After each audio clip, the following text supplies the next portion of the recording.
അടുത്തത് ചിങ്ങം രാശിയാണ്. മകം, പൂരം, ഉത്രത്തിൻ്റെ ആദ്യപാദം. ഇത് ഈ 3 നക്ഷത്ര സമൂഹമാണ് ചിങ്ങക്കൂറ് എന്ന് പറയുന്നത്. ചിങ്ങം രാശിക്കാർക്ക് ഈ ആഴ്ച ആത്മപരിശോധന വളരെ കൂടുതൽ ആവശ്യമായിട്ട് വരുന്ന ഒരു സമയമാണ്. കേതു ലഗ്നത്തിലാണ്, 9ാം ഭാവത്തിൽ സൂര്യൻ വരുന്നു. ചില ആശയക്കുഴപ്പങ്ങൾ ഉണ്ടായെന്നിരിക്കാം. അതുപോലെ ഉച്ചത്തിലാണ് സൂര്യൻ, ലഗ്നപതിയായിട്ടുള്ള സൂര്യൻ ഉച്ചത്തിലായതുകൊണ്ട് അതിൽ നിന്ന് ഒരു രക്ഷ ഉണ്ടാകും. എങ്കിലും പല തരത്തിലുള്ള മാനസിക പ്രശ്നങ്ങളും ഉടലെടുക്കാനും അതുകൊണ്ട് അതിൻ്റെ പേരിൽ ശിരസ്സിന് കൂടുതൽ ചൂടുണ്ടാകാനും ഒക്കെ സാധ്യതയുണ്ട്.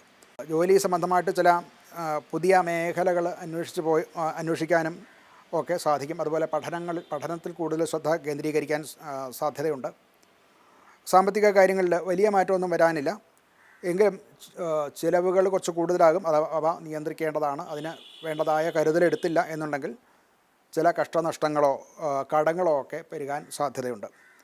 കുടുംബത്തിൽ കുറച്ച് അഭിപ്രായ ഭിന്നതകൾ ഉണ്ടാകാനുള്ള സാധ്യതയുണ്ട്. അതുകൊണ്ട് സംസാരത്തിലും പെരുമാറ്റത്തിലും ഒക്കെ ഒരു ശ്രദ്ധ വേണ്ടതായിട്ടുള്ള സമയമാണ്.